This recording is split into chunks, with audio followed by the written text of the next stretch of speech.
Bonjour à tous et bienvenue dans cette nouvelle vidéo pour pour continuer le cours sur le chapitre portant sur les salaires, l'emploi et les diplômes. Voilà, donc nous sommes au point numéro 4.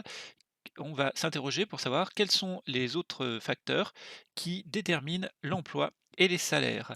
Hein, on a vu que la qualification, les salaires pouvaient dépendre pas mal de la qualification, mais aussi des performances individuelles ou collectives de l'entreprise. Voilà, donc maintenant on va voir s'il y a d'autres facteurs qui influent, heu, que l'on peut repérer, qui jouent sur le niveau des salaires. Voilà, donc on va voir dans un premier temps que, le secteur d'activité et la taille d'une entreprise, bah, peuvent être, des déterminants importants, et on va voir aussi, d'autres facteurs, qui sont des facteurs sociodémographiques. Là, donc on va regarder, d'où viennent les personnes, leur milieu social, leur sexe et cetera. Quelle est l'influence de tout ça, sur les salaires? Voilà, donc on y va. Alors, quels autres facteurs déterminent l'emploi et les salaires? Donc le but, ça va être de savoir qu'à niveau de diplôme égal, le salaire varie selon, le type d'entreprise, donc on verra plusieurs manières de catégoriser les entreprises, et le genre. Voilà, et on verra aussi que ça peut varier, avec d'autres en fonction d'autres critères, même si les 2 à retenir sont ceux, qui concernent les différents types d'entreprises ou le genre. Alors tout d'abord, concernant les entreprises. Donc, on va regarder dans un premier temps, le secteur et la taille. Alors juste avant ça, petit point sur des notions. On va distinguer, alors on exagère un petit peu la distinction ici, hein, mais, on va distinguer compétences et qualifications dans un premier temps. Alors à savoir que, heu, vous avez un petit texte ici, ce petit texte, on va le modifier. En fait, cette partie, au contraire, qui est au tout début, là, vous allez la rayer parce que c'est vraiment exagéré, d'accord? Heu, voilà, on va le mettre comme ça. J'ai oublié de je voulais refaire, j'y ai plus pensé. Je devais refaire ce petit encadré différemment, excusez-moi. Tac, voilà, on va mettre en bleu, tiens. Voilà. Alors, pourquoi? Donc, l'idée, c'est que, la qualification, le premier élément, la qualification dépend de la formation, de l'expérience et aussi des, savoir-faire, des aptitudes, c'est-à-dire en quelque sorte, on va dire des compétences justement, des compétences des personnes. Mais il faut savoir que vous pouvez aussi avoir des compétences qui ne rentrent pas dans votre qualification. Donc les compétences, il n'y a pas d'identité, c'est pas la même chose les qualifications et les compétences. Cela dit, votre qualification dépend aussi de vos compétences, hein. Il y a certaines compétences qui sont obligatoires pour, certains types de métiers, notamment certains savoir-faire, qui sont indispensables pour pouvoir exercer, certains métiers. Alors là, on va prendre le mot compétence dans un sens plus restreint, où on va, prendre le mot compétence, pour, désigner uniquement les caractères attachés à la personnalité des travailleurs, donc qui sont des caractères qu'on va distinguer, de ce que l'on apprend quand on a un diplôme. D'accord? Voilà, donc on y va, pour vous illustrer ça. On va voir les compétences au sens de caractère, un petit peu de traits de caractère, qu'il faut attacher à ces différents métiers. Donc là, on a une professeure, visiblement de mathématiques, ici un pompier, dans une situation, délicate, ici une infirmière ou une femme médecin, mais on va dire une infirmière, pour finir un plombier. Alors, quelles compétences permettent d'exercer efficacement ces différents métiers? Donc, je vous laisse réfléchir, vous avez sans doute des idées. Qu'est-ce qu'il faut comme compétences? On ne parle pas de diplôme là, hein, on ne parle pas d'expérience, on parle ni de la formation ni de l'expérience des gens. On va chercher les compétences qu'il faut, des choses autres que tout ça. Et donc, on peut s'attendre, bah, par exemple, pour le professeur, sans doute, il faut de la patience, il faut une bonne capacité d'élocution, hein, une bonne capacité à parler en public, voilà, ce genre de compétences. Pour le pompier, on pourra tout à fait penser au courage peut-être, à la réactivité, à, ce genre de choses-là. Voilà, j'en ai noté un autre, qui me revient pas là, mais ça me revenir. Hein, pour l'infirmière, quel type de compétences? Voilà, il faut qu'elle soit, compréhensive vis-à-vis des patients, donc il faut qu'elle ait ce qu'on appelle de l'empathie, hein, la capacité de ressentir ce que vivent les gens pour comprendre leurs problèmes et permettre, d'être plus efficaces dans le soin qu'on leur apporte. Ça peut être également, de la rigueur, d'accord? Hein, il faut pas se tromper de médicaments, faut faire très attention. Est-ce qu'on a bien donné le médicament ou pas? Voilà, hein, si vous êtes en train de parler, vous savez plus si vous avez donné le médicament, bah, vous pouvez pas le donner 2 fois, hein, vous risquez de de de faire beaucoup de mal à la personne. Dernièrement, donc le plombier, là, il faut sans doute, une habileté, technique, hein, une habileté, manuelle, de l'organisation aussi, hein, parce que, donc il faut un certain nombre de pièces, par exemple, là, il faut, voilà.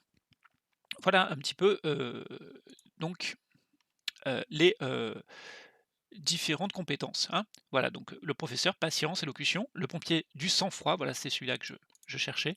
Ah, il faut du sang-froid, hein, faut pas paniquer, hein, face à un incendie. Vous savez que le ou face à un accident de la route, hein, parce que bon, les incendies, c'est ce dont on parle, mais c'est pas, l'essentiel du travail des pompiers, hein. Beaucoup, des interventions de pompiers sont pour, des accidents, domestiques et des accidents, routiers, par exemple. Voilà, c'est pas faut imaginer qu'on voit pas tous les jours des choses très très drôles, donc il faut garder son sang-froid pour agir, dans les situations, les plus, délicates. L'infirmière, donc on a dit empathie, rigueur, le plombier, habileté, organisation. Voilà. OK. J'ai précisé, j'ai rappelé que contrairement à la formulation de l'encadré, hein, les compétences peuvent bien faire partie des qualifications des individus ou des qualifications des postes. D'accord. On n'a pas abordé cette distinction, mais les qualifications, on distingue la qualification des personnes et la qualification du poste de travail. Voilà, il peut y avoir des différences entre les deux. C'est pas le sujet ici, vous inquiétez pas. Euh, mais voilà, ce qu'il y a de certain, c'est que une partie des compétences rentre dans les qualifications, mais attention, toutes les compétences ne font pas forcément partie des qualifications. Vous pouvez avoir tout à fait des aptitudes, qui ne sont pas, valorisées, hein, qui ne vous permettent pas de on imagine bien qu'un plombier, qui serait, absolument, pas habile et incapable de faire cette réparation, il n'aurait pas la qualification, pour son poste. Même s'il a le diplôme et même si ça fait plusieurs années qu'il exerce, si c'est toujours pas faire la chose, eh bien il va pas rester plombier longtemps. Alors ensuite, montrer que ces compétences ne proviennent pas toutes de la formation. Eh ben, prenons, les n'importe laquelle, la patience. Est-ce que la patience, vous passez un diplôme pour la patience? Est-ce que vous avez un examen pour la patience? Bah, non, pas vraiment. Est-ce que vous avez un examen pour le sang-froid? Est-ce que vous avez un examen, pour, l'empathie? Bah, en fait, non. On voit bien que ça, c'est pas quelque chose qui est évalué par les formations. Ça ne veut pas dire que dans le cadre d'une formation, on ne développe pas, dans le cours de la formation, un certain nombre de ces compétences, hein. Il faut être ca vous avez, je suppose, à être très patient avec vos professeurs, pendant les longues heures de cours. Voilà, donc par exemple, la patience, c'est quelque chose que vous apprenez indirectement, mais en soi, elle est jamais évaluée et c'est pas parce que vous avez votre bac que, vous êtes quelqu'un de patient. À aucun moment, on vous a appris à être patient et cetera. On vous a, à la limite contraint à l'être, mais voilà, OK? Donc les qualités, aptitudes et savoir-faire qui fondent les compétences ne sont pour l'essentiel pas enseignés à l'école, quoique le fonctionnement scolaire puisse participer de leur acquisition, hein, d'accord? À l'école, on vous apprend à devenir un peu rigoureux, mais votre rigueur n'est pas évaluée en tant que telle. On peut, voilà, si vous faites un BEP ou un bac pro, plomberie, on va vous apprendre à développer votre habileté, mais en soi, elle ne sera jamais évaluée, comme telle ou votre capacité d'organisation sera jamais évaluée à part, alors qu'on va évaluer, je sais pas, est-ce que vous connaissez, les différents types de joints, pas à fumer bien sûr, hein, les joints, pour boucher les trous, hein, ne faites pas dire, ce que je n'ai pas dit. Maintenant c'est trop tard, je l'ai quand même dit. Mais voilà, hein, donc voilà, donc il y a pas de diplôme de patience, d'empathie, de courage. OK? Donc vous prenez en note les éléments importants de cette réponse. On passe maintenant vraiment au cœur de ce qui nous intéresse, une fois qu'on a fait cette petite distinction là. Mais cette distinction est importante parce que on voit que, on peut aussi être rémunéré différemment en fonction de nos compétences et donc en fait, même à qualification égale, il peut y avoir des différences de salaire entre personnes et ça peut être lié à une évaluation de certaines compétences qui peuvent ne pas rentrer, dans le cadre de la qualification, d'accord? Alors, heu, dans les exemples qui sont là, c'est difficile, bien sûr les pompiers, les fonctionnaires, bon eux, c'est leurs performances individuelles, leurs compétences ne sont pas évaluées. Eux, ils sont vraiment rémunérés à la qualification. Pareil pour une infirmière si c'est une infirmière du public. Mais par exemple, si vous êtes dans une entreprise, eh bien, au-delà de votre qualification, vous pouvez avoir, donc une rémunération liée à votre compétence, hem, avec toutes les limites de ce type de rémunération. OK, donc maintenant, on va voir un autre facteur, cette fois dans les entreprises. Heu on va distinguer différents types d'entreprises. Donc d'abord, première partie du tableau, on va se concentrer à cette partie, là, la partie, heu, gauche du tableau. Donc ça nous présente le salaire mensuel net moyen en euros, selon la taille de l'entreprise et la taille ici est évaluée, non pas en chiffre d'affaires ou en taille du bilan, mais en, nombre de salariés. Donc on a les entreprises de moins de 10 salariés, on appelle ça des micro-entreprises. Ensuite, 10-19, 20, 49, 50-99 et cetera. Donc on a des entreprises de plus en plus grosses et on va regarder est-ce que les salaires sont les mêmes partout? Eh bien en fait, on se rend compte très vite que non. Parce que vous voyez que dans les petites entreprises, le salaire net moyen est de 1 833 € et on voit que globalement ça suit à peu près, à quelques exceptions près, une logique ascendante, hein. On a eu une exception ici, mais sinon globalement ça ne fait que monter et on se rend compte que les, heu, les salariés des très grandes entreprises, hein, de plus de 500 salariés, hein, donc par exemple, Manéfis, Amadeus, hein, ont plus de 500 salariés, Carrefour également. Alors Carrefour, ce serait justement un peu la le contre-exemple, mais, c'est une grande entreprise.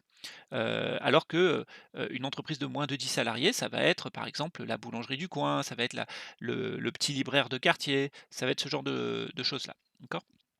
La pizzeria, je ne sais pas. Voilà, et donc on voit là qu'il y a des écarts considérables. Les écarts moyens ne sont de salaire moyen ne sont pas du tout les mêmes. Alors qu'est-ce qui différencie, pour commencer? Là, on nous parle de salaire mensuel net. Alors on se rappelle, qu'est-ce qui différencie le salaire net, le salaire brut et le salaire super brut? Je vous laisse répondre dans votre tête, un instant. Voilà, je descends en même temps, j'en profite. Alors, salaire net, salaire brut, salaire super brut. Allez, on y va pour les réponses.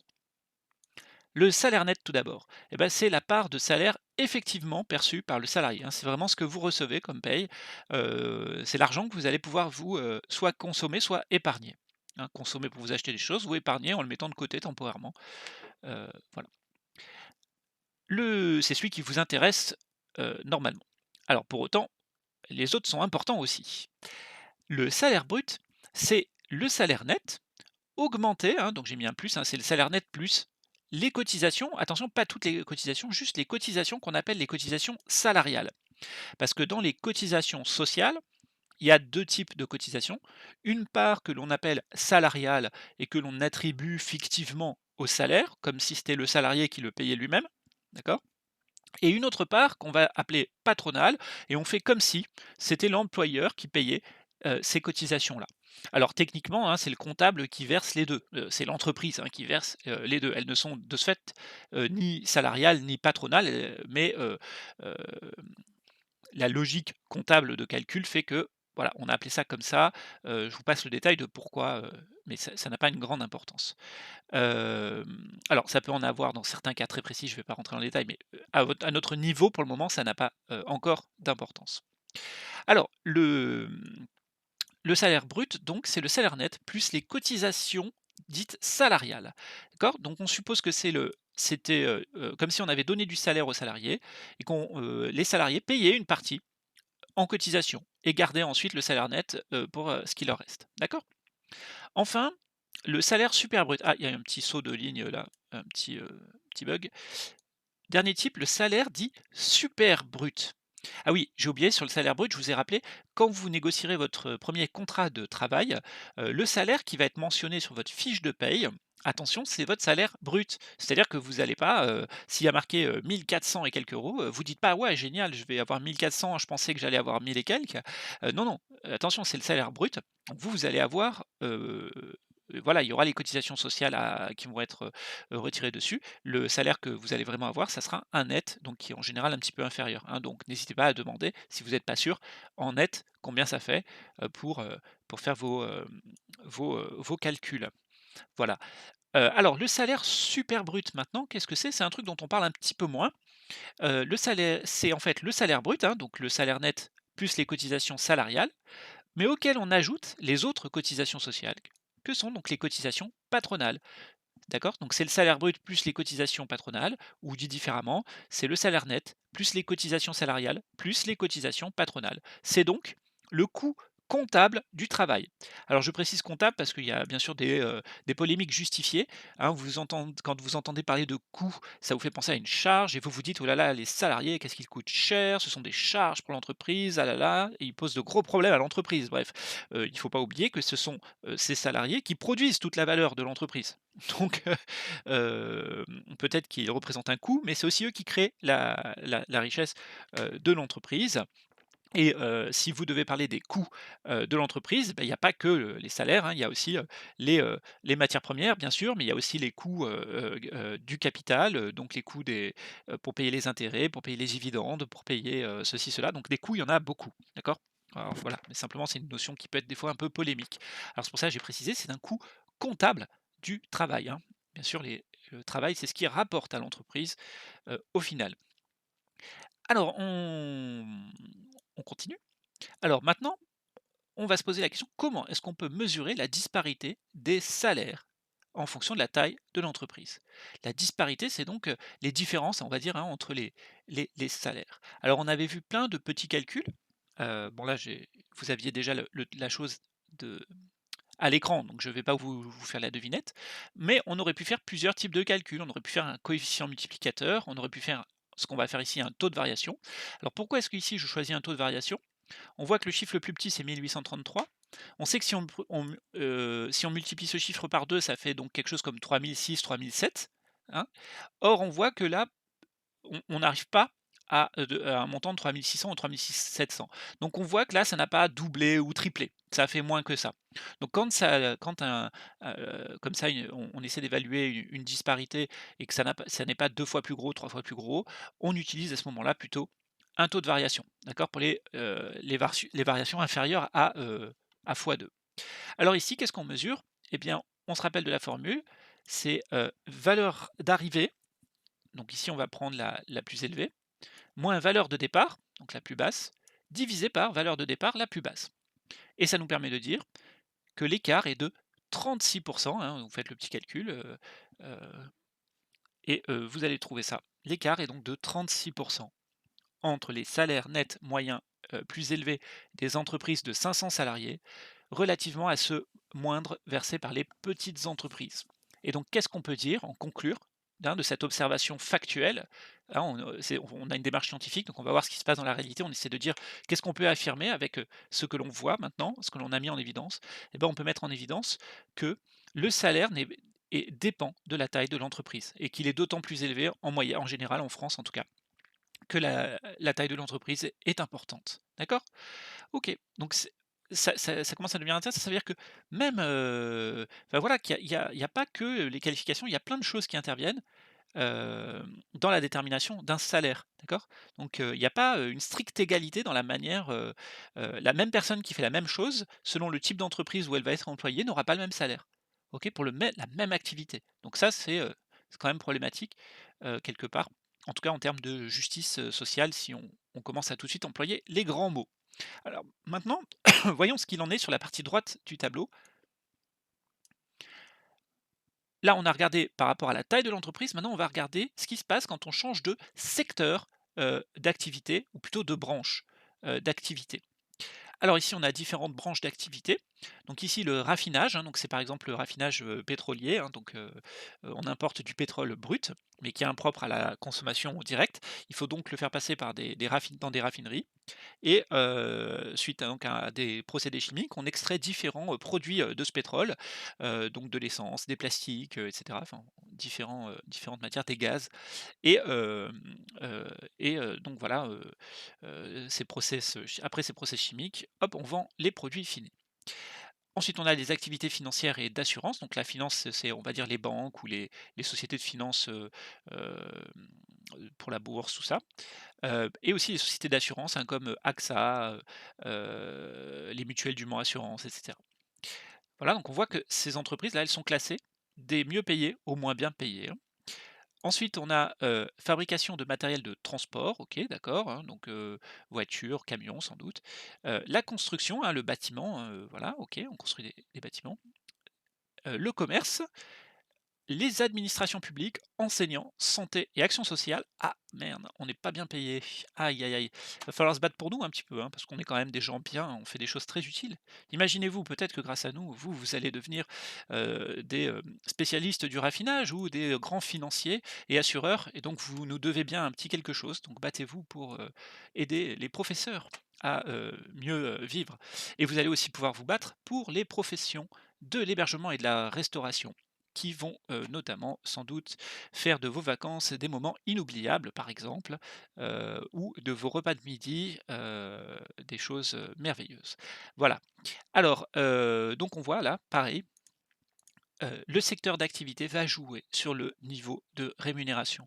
OK? Ça ne veut pas dire que les métiers, alors peut-être que, pour travailler dans le raffinage, il faut un certain nombre de qualifications, de diplômes et cetera qui sont importants, mais voilà, a priori, par exemple, les métiers de l'assurance, ne sont pas, très, différents ou beaucoup plus complexes que les métiers de l'action sociale, de la santé, et pour autant, ils sont beaucoup mieux payés. Est-ce que, donc, c'est une question d'utilité sociale? Bah, là, pas vraiment. Est-ce que c'est une question, voilà, vous voyez que, il y a, des questions qui se posent, hein, avec ces différences importantes, de salaire. OK. Alors pareil, on va se poser la même question. Comment est-ce qu'on peut, regarder les disparités entre tout ça? Donc je vous laisse réfléchir. On avait vu tout à l'heure que là, on a utilisé un taux de variation parce il y avait un écart qui était d'un certain type. Là, vous voyez que l'écart, il va de 1 613 à 3 600. Normalement, vous vous rendez compte que là, on a fait plus que doubler. Vu que si vous doublez ce chiffre-là, vous faites 16 fois 2, hein, 1600 fois 2, donc vous prenez que ici, ça vous fait 32, donc ça fait 3200. Hop, vous voyez que 3200, vous êtes encore en dessous de ce chiffre-là. Donc vous voyez que vous avez au moins doublé, vous avez un peu plus que doublé. D'accord. Donc là, on se dit, bah, je ne vais pas utiliser un taux de variation, du coup, je vais plutôt utiliser un coefficient multiplicateur, et c'est ce qu'on va faire. Alors, on va donc mesurer la disparité des salaires selon l'activité. Et donc, qu'est-ce qu'on voit? C'est que les salaires, j'ai démarré par la conclusion cette fois, les salaires diffèrent fortement d'un secteur à l'autre. Les salaires nets moyens, donc dans le raffinage, sont par exemple plus de 2 fois. Alors pourquoi j'ai pas précisé beaucoup plus? Parce que, techniquement, si vous continuez en SES, pour le moment la calculatrice n'est toujours pas autorisée. Mais cela dit, ces calculs sont demandés. Alors le problème, c'est qu'on sait très bien que vous ne pouvez pas faire un calcul ultra détaillé. Donc ce qu'on va vous demander à ce moment-là, c'est de donner un ordre de grandeur, d'accord? D'estimer rapidement le bon ordre de grandeur et de noter à côté un calcul approximatif qui vous permet de justifier ce que vous venez de dire. Voilà, et là, en l'occurrence, bon là, je l'ai posé, avec, le résultat calculé, en détail, mais même, à de tête, en faisant 2 petits arrondis, un 3 600 1 600, vous auriez pu trouver le 2,2. En faisant 36 sur 16, ça vous donnait vous divisiez ensuite par 2, ça faisait 18, enfin, vous pouviez diviser par 4 là. Heu, ça fait 4 fois 4 et là, ça fait, 4 fois 9. Donc vous aviez, 9, sur 4 et 9 sur 4, vous voyez que ça fait, 2, 2 quelque chose quoi. Enfin, vous auriez pu retrouver le petit 2,2 sans trop de difficultés normalement. OK. En posant le calcul sur le papier à côté, ne perdez surtout pas quel que soit, même si vous abandonnez les maths, ne perdez surtout pas l'habitude des tout petits calculs. Faites-en dès que vous pouvez, partout, que ce soit au magasin, que ce soit pendant les cours, et cetera. Des petites multiplications, des petites divisions, des petites additions, soustractions. Continuez à vous exercer et à poser des petits calculs. C'est vraiment, vraiment, vraiment important, d'accord? Faites très attention à ça. On vous donne vraiment une très mauvaise habitude en supprimant pour beaucoup trop d'entre vous les maths du cursus. OK. Alors, donc les salaires diffèrent, fortement donc d'un secteur à l'autre. Les salaires nets moyens, sont par exemple 2 fois supérieurs dans le raffinage à ce qu'ils sont dans l'hébergement et la restauration ou alors, dans, l'administration publique, l'enseignement et la santé, action sociale, SNIF. Voilà, je vais pleurer, on va se mettre en grève, vous allez, me soutenir pendant un mois, on va faire un mois de grève, d'accord? Enfin moi vous allez faire un mois de grève pour moi et moi je vais continuer à travailler comme ça j'aurai quand même mon salaire, sinon je vais être embêté. Alors, les facteurs socio-démographiques.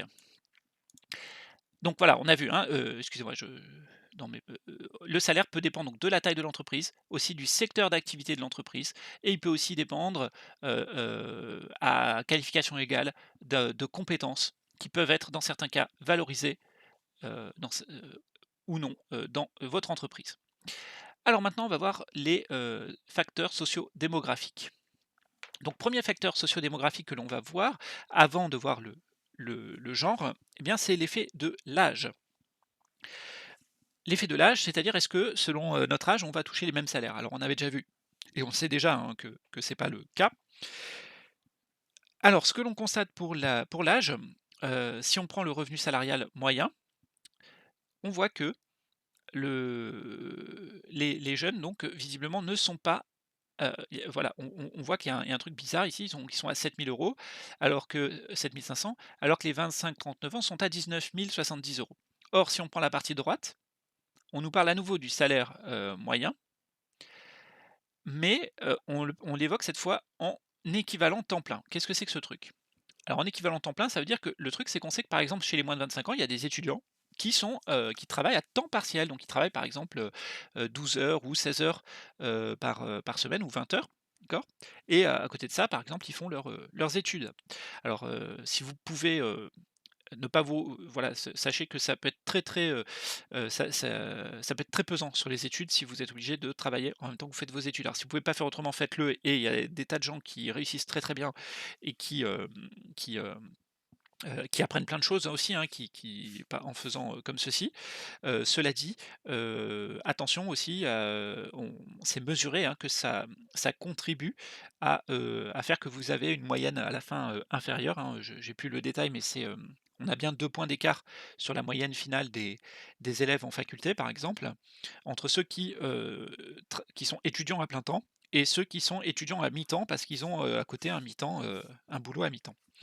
Voilà, donc ça peut peser, hein, ça peut avoir des effets très positifs pour vous aider à vraiment vous développer très, très vite et très fortement, mais ça peut aussi peser négativement, à cause de la fatigue et cetera.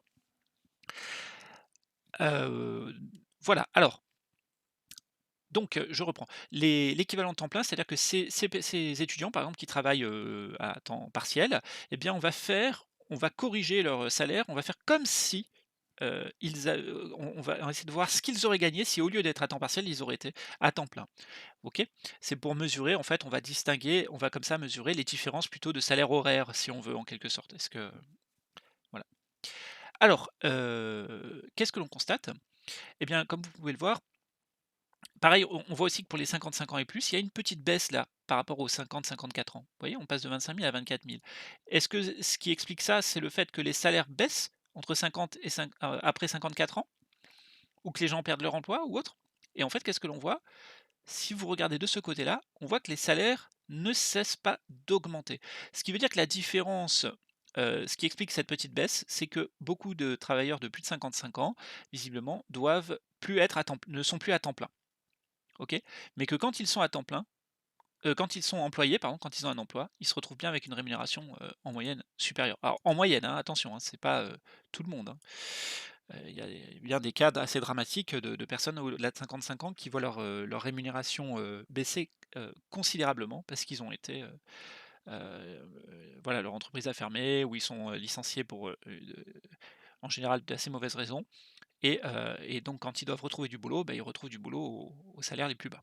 Alors on va mesurer la disparité à nouveau des salaires moyens, en équivalent temps plein, donc on est dans cette colonne-là, en équivalent temps plein, entre le groupe d'âge le plus payé et le groupe d'âge des moins de 25 ans. Quel était le groupe d'âge le plus payé? Alors faites attention parce que c'est pas les 50-54 ans que l'on avait trouvé là. Ici, c'est bien les 55 ans et plus, d'accord, qui sont les mieux payés. Alors on passe de 16 000 à 32 000. Normalement, à l'œil, vous voyez quelque chose. Voilà, j'espère que vous l'avez vu. Vous voyez que on est passé de 16 à 32, hein, pour les milliers, donc on a doublé.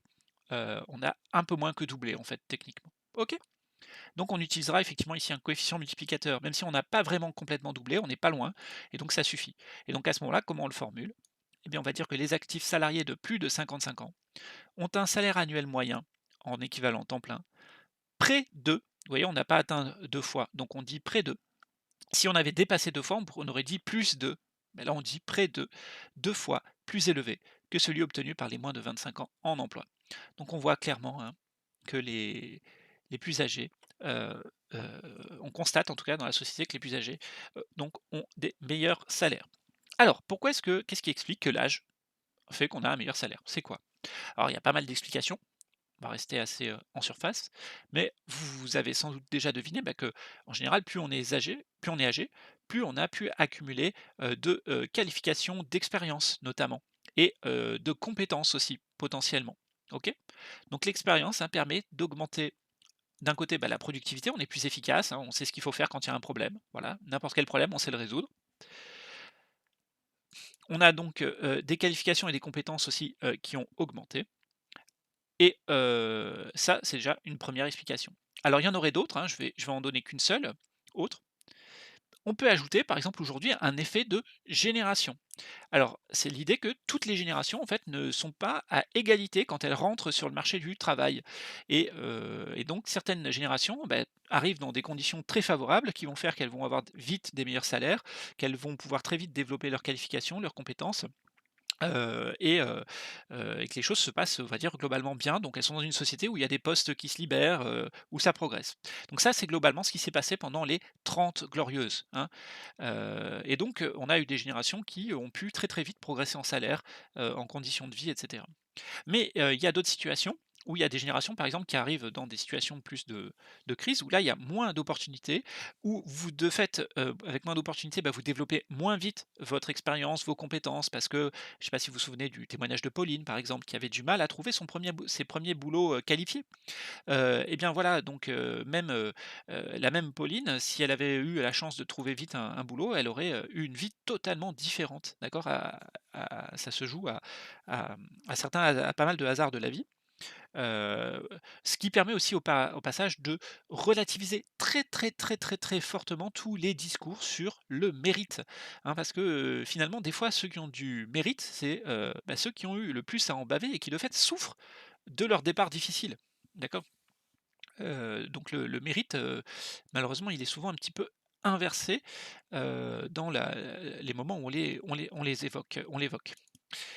Ça veut pas dire que ça ne compte pas, mais clairement, en général, c'est les gens qui réussissent qui évoquent le mérite beaucoup et ça, ils ne sont justement pas représentatifs de l'ensemble de la population, vu qu'il aurait fallu aussi voir, les gens qui, eux, n'ont pas réussi et qui peuvent parfois avoir été très, très méritants. Voilà, je vais d'ailleurs donner un autre exemple, caricatural, mais entre, vous et moi qui sommes nés en France et qui avons, bénéficié de l'école laïque et gratuite et obligatoire, et qui bénéficions donc de tous les avantages, dont bénéficie, chaque, citoyen de ce territoire. Eh bien, quel mérite avons-nous, lorsque, nous obtenons un diplôme et cetera? Donc on en a certainement, mais comparativement à, un migrant qui a dû, traverser la Méditerranée, franchir, éventuellement, avant de partir, des, passer, par des groupes un peu mafieux ou quasi esclavagistes, et ici, en France, se retrouver dans une situation, où vous maîtrisez pas la langue, où il y a une complexité énorme, et où vous réussissez quand même à faire enfin n'importe quoi, voilà. Et je veux dire, le mérite est incommensurable. Bien sûr, la personne qui a fait ce parcours, qui a traversé la Méditerranée, elle a immensément plus de mérite, quels que soient derrière ses résultats, que n'importe lequel, d'entre nous. Voilà, OK?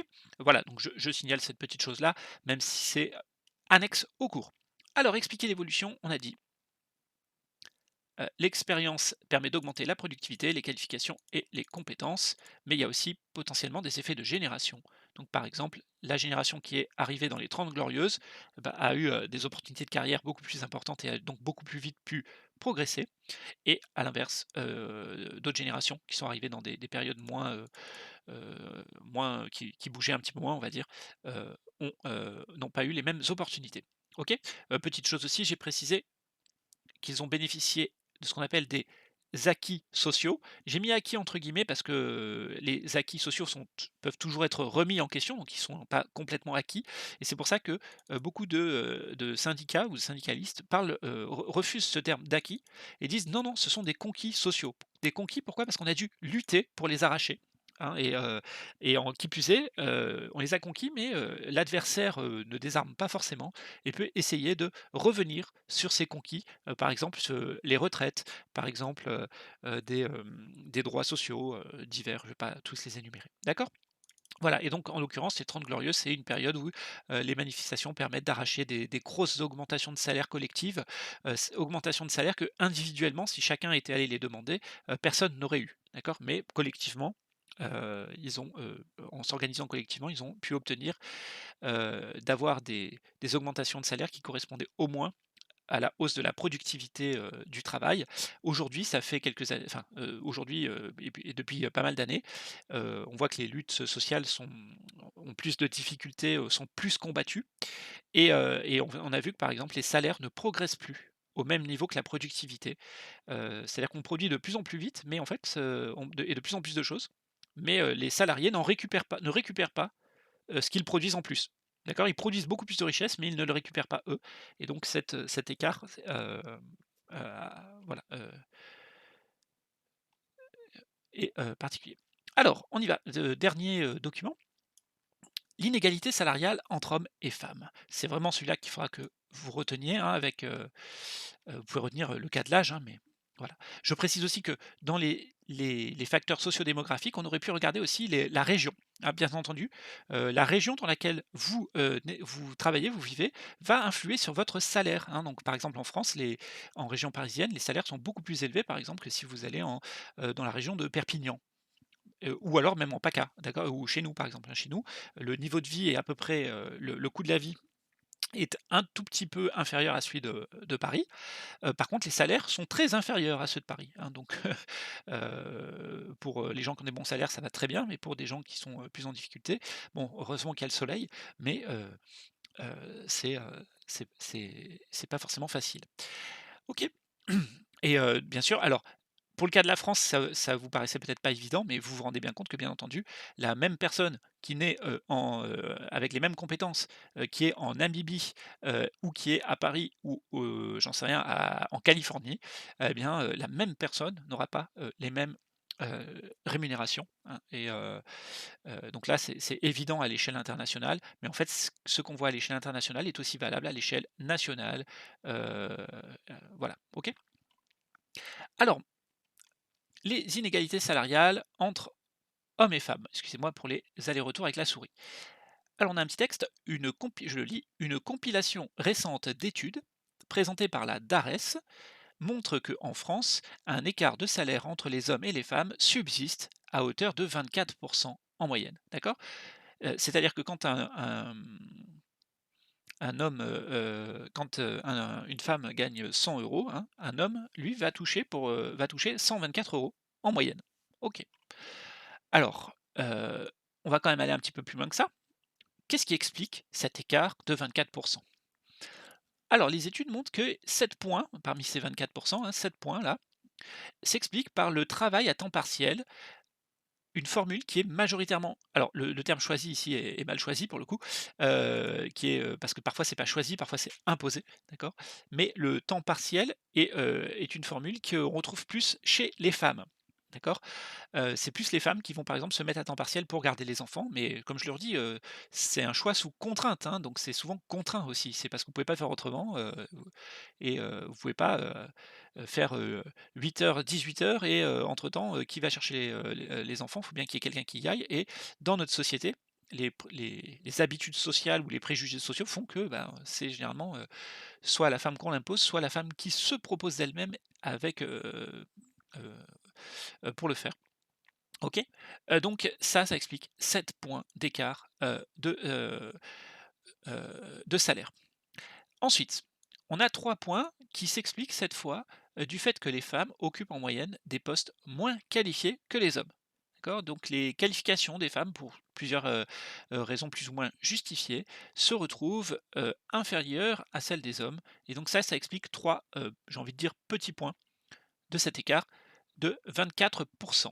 Alors à savoir que les qualifications aussi peuvent, la manière dont sont attribuées les qualifications peuvent ne pas toujours être totalement justifiées, d'accord? Voilà, par exemple, pendant longtemps, les institutrices sont devenues majoritairement féminines, mais le poste d'instituteur était moins valorisé que celui, par exemple, de professeur de lycée et donc en fait, ça donnait une qualification moindre. Alors qu'aujourd'hui, par exemple, on a annulé ça et on a reconnu que la qualification était la même, à peu de choses près, et donc c'est à peu près la même qualification pour être professeur des écoles et pour être professeur de collège, par exemple et il se trouve que, voilà, il y avait plus de professeurs, de collège ou de lycée hommes, proportionnellement que, la proportion d'hommes, pardon, dans les professeurs de collège était beaucoup plus importante que, dans les professeurs des écoles et donc ça, vous voyez, rien qu'un truc comme ça pouvait justifier des écarts. 3e, explication, 3 points à nouveau, s'explique par la surreprésentation des femmes dans des secteurs d'activité qui sont moins rémunérés. Alors, on a vu que les secteurs d'activité tout à l'heure n'étaient pas rémunérés de la même manière. Et donc, par exemple, bah, dans l'hébergement, restauration, on avait vu que les salaires étaient moins bons. Ou alors dans les administrations, la santé, l'éducation. Or, bah, si on prend ces 3 derniers, qui, travaille majoritairement dans l'éducation? Qui travaille majoritairement dans la santé? Qui travaille majoritairement dans des administrations? Et c'est un petit peu plus des femmes que des hommes. À l'inverse, vous allez avoir plutôt, dans des métiers comme, ceux du raffinage, par exemple, là, c'est, un milieu très, très masculin. Vous vous souvenez peut-être qu'on avait vu un document qui présentait le cas justement en sociologie, on avait vu ça, d'une femme, diplômée, qualifiée, mais qui, quand elle arrivait, les hommes pensaient qu'elle comprenait pas de quoi il parlait, alors qu'elle était peut-être meilleure qu'eux, d'accord? Ce préjugé, lié au fait que le milieu du raffinage, bah, est un milieu très, masculin. Alors voilà, donc les femmes sont plutôt dans des activités qui sont moins rémunérées. Alors ça ne veut pas dire que ces rémunérations moindres sont justifié, là aussi. Parfois, certains secteurs, bénéficient de moindres rémunérations à cause justement de préjugés, heu liés, voilà, donc par exemple, si on prend le cas des infirmières, alors la rémunération des infirmières a un peu progressé quand même ces dernières années, mais il se trouve que les infirmières étaient autrefois des bonnes sœurs, qui faisaient donc ça de manière bénévole et c'est très difficile de faire entrer heu dans les représentations des gens, ça a été très long, hein, de faire comprendre qu'on payait les gens maintenant pour faire ça et qu'on payait des gens qui avaient un diplôme et qui étaient formés et qui n'étaient pas, là pour plaire à Dieu, quoi. Qui étaient là pour avoir un salaire, quoi. OK? Pour, voir leur travail reconnu à la hauteur, de ce qu'ils, méritent. OK, donc 3 points nouveaux. Un point ensuite, s'explique par des écarts d'expérience, entre 1 et 3 points. Alors pourquoi est-ce qu'il peut y avoir ces petits écarts d'expérience? Eh bien, par exemple, quand la carrière d'une personne est interrompue, alors c'est vraiment le cas caricatural, hein, mais quand une carrière est interrompue par, une grossesse, par exemple et ou, un congé s'occuper, pour élever des enfants. Voilà, donc vous pouvez avoir comme ça des trous de 1, 2, 3 ans dans le parcours, professionnel, des femmes et pareil, ce trou est inégalement réparti et c'est pareil, c'est quelque chose qui peut être tout à fait combattu, qu'il est un petit peu plus maintenant un peu plus pris en considération. Qui plus est, je vois pas d'ailleurs pourquoi est-ce que le fait d'élever des enfants n'améliore pas l'expérience des personnes, hein. C'est quand même quelque chose qui est tout à fait discutable, que je sache, à peu près, aucun d'entre nous ne serait ce que nous serions s'il n'y avait pas eu des personnes qui avaient pris du temps pour s'occuper de nous et donc on peut clairement dire que c'est quand même quelque chose qui est très productif et quand vous aurez des enfants, vous verrez que vous apprendrez plein de choses et donc ça participe sans doute aussi, de l'expérience. Voilà. Alors, selon ces calculs, après redressement de tous ces critères, on constate toujours un écart de salaire qui est situé entre 8 et 10. Heu, voilà, vous voyez que, pardon, 8 et 10 points de pourcentage, il y a une erreur là, vous pourrez le corriger. Il y a toujours un écart entre 8 et 10 points de pourcentage qui n'a pas vraiment de cause tangible, et voilà, après c'est le titre, hein, la partie qui reste, c'est le titre, qui n'a pas de cause tangible, c'est-à-dire en fait qui est essentiellement basé sur, pour aller vite, hein, je ne vais pas rentrer en détail, mais sur l'effet des préjugés, sociaux, de genre. D'accord? Et les habitudes, sociales, les rapports sociaux de genre, qui font qu'on, on reste dans des sociétés où, malgré tous nos efforts, bah, l'homme, garde un pouvoir, en moyenne, hein, supérieur à celui, des femmes. Alors je dis bien en moyenne, parce que bien entendu, il y a des tas d'exceptions, d'accord? Et c'est pas, toutes les femmes sont des victimes et tous les hommes sont des gros méchants. C'est beaucoup plus, complexe que ça. Hem et voilà, hein, d'accord? Faites très attention à certaines généralisations, qui, abusives, qui d'ailleurs mettent le conflit entre les hommes et les femmes là où il ne doit pas être, hein. Il s'agit pas justement de il s'agit de, alors il peut y avoir conflit, hein, bien sûr, il faut qu'à un moment, les femmes puissent, revendiquer leur droit à l'égalité, mais il faut bien comprendre que c'est pas la guerre entre les hommes et les femmes, la finalité. La finalité est autre. Voilà, ensuite on a un petit encadré. Alors cette fois, c'est selon l'INSEE. Alors là, c'était selon la DARES. Alors bon, la DARES, je vous embête pas avec ce que ça veut dire, mais par contre, l'INSEE, il faut que vous sachiez ce que ça veut dire. Donc INSEE, c'est Institut national de la statistique et des études économiques, hein. Ah ça, il faut vraiment le connaître, hein. Alors, selon l'INSEE, cette fois les stats de l'INSEE, pas ceux de la DARES, ceux de l'INSEE, on voit que le salaire moyen des hommes, c'est 2 438 € et le salaire moyen des femmes, c'est 1 986 €. Alors, je ne vais pas rentrer trop dans le détail de pourquoi il y a des écarts dans les différentes statistiques, c'est tout à fait justifié, hein. C'est pas qu'il y en a qui sont faux et cetera, voilà, ils sont pas c'est parfaitement justifié. Alors, donc on trouve ces écarts-là. Les hommes 2 438 €, les femmes 1 986, hein, d'accord?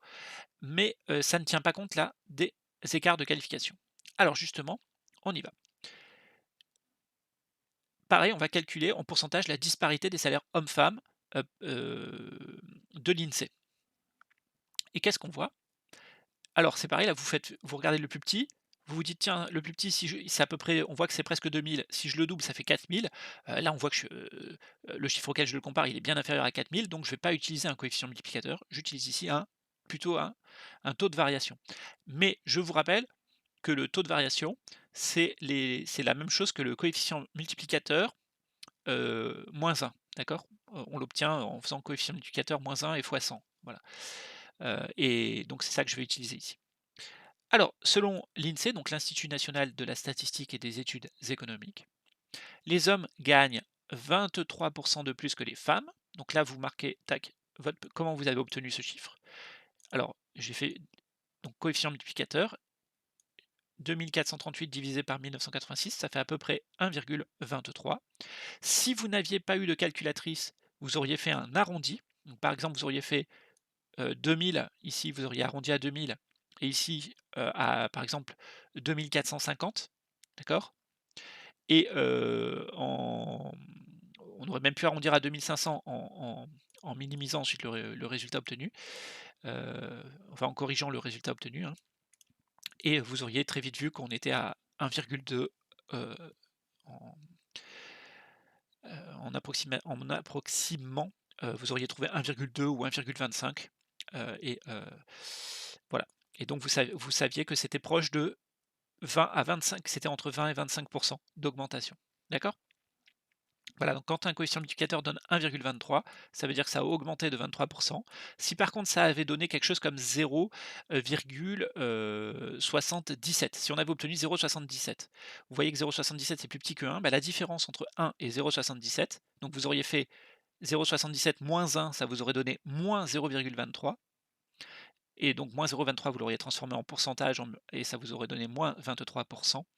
Et donc là, ça aurait voulu dire à ce moment-là que la baisse, que le salaire, enfin qu'il y aurait une, moins 23 au lieu de plus 23, d'accord? Voilà. Alors, ce chiffre de 23, et ben il se trouve qu'il confirme le chiffre de 24 qu'on avait obtenu avec la DARES, hein, que je vous remets en évidence là-haut. On avait obtenu 24 avec la DAREN, avec les chiffres de l'INSEE, on trouve 23, on voit qu'on tombe à peu près sur les mêmes ordres de grandeur. OK, donc il n'y a pas d'erreur, visiblement il y a plusieurs sources qui se recoupent, ça doit être fiable. Alors pourquoi l'écart à poste équivalent est-il plus réduit, que celui mélangeant toutes les qualifications? Eh bien, en fait, il se trouve que, l'écart à poste équivalent élimine d'abord, une partie de l'effet, du temps partiel, parce que les temps partiels sont très localisés dans certains, métiers. Heu qui plus est, quand on passe à poste équivalent, c'est à poste équivalent et le poste peut inclure sans doute, je suppose, les, heu, les effets du temps partiel, d'accord? Et ensuite, ça élimine aussi les différences de qualification. Si c'est les mêmes postes, c'est donc les mêmes qualifications, d'accord? Et donc forcément, ça élimine cet effet des qualifications. Donc ce qui va rester, et surtout si on continue à retirer tous les autres effets, dont on a vu que chacun de ces effets-là pouvait contenir des effets indirects de nos préjugés sociaux et cetera, hein, pas ça n'explique pas tout, mais, voilà. Donc quand on a abouti à ce chiffre entre 8 et 10, ça c'est ce dont on est sûr à 100 que ça vient d'un problème, ça vient de là, quoi, hein. D'accord. Voilà et donc ça montre au final, hein, notre conclusion, que les préjugés de sexe, malheureusement, pèsent également, sur les salaires, quand ils sont définis, en tout cas, par le biais d'un marché du travail tel qu'il fonctionne aujourd'hui. Donc voilà, on n'est pas sur des salaires définis totalement objectivement et ce sont des choses qui sont nécessairement à corriger. Alors on a le petit tableau. Allez, je vous laisse regarder ça très vite. Alors, compléter le tableau, qui perd et qui gagne en matière de rémunération. Alors, qui sont les plus favorisés en termes de rémunération? Alors, pour l'âge, qui étaient les plus favorisés? Donc, je vous laisse revérifier tout ça. Là, vous mettez en pause, vous allez vite fait essayer de compléter ça, et puis ensuite, je vous affiche le corrigé. Donc, pour l'âge, les plus favorisés, vous vous souvenez que c'était les plus âgés, et les moins favorisés, c'était les plus jeunes, les moins de 25 ans en l'occurrence. Pour le genre, les plus favorisés, bon, bah, vous avez compris, c'est les hommes, les moins favorisés, c'est plutôt les femmes. Pour la taille de l'entreprise, et cetera, et cetera. D'accord? Allez, je vous affiche le résultat et bah, je vous laisse mettre en pause et je vous laisse donc, voilà, vous avez bien compris. Ce qu'il faut, comprendre, c'est que, le salaire ne varie pas que en fonction de la qualification ou de la performance individuelle ou collective. Elle varie aussi en fonction d'autres, critères, qui peuvent parfois se recouper, hein, avec la performance et avec la qualification, mais pas toujours et ces critères peuvent être l'âge, le genre, enfin le sexe pour être plus précis parce que le genre c'est autre chose, la taille de l'entreprise, le secteur d'activité et les, groupes socio-professionnels, même si on n'a pas eu de documents pour le montrer. Mais vous vous souvenez dans les documents précédents, on avait bien vu que les cadres étaient mieux rémunérés que les ouvriers. Voilà, je vous laisse avec tout ça. Passez une bonne, fin de journée. À très bientôt.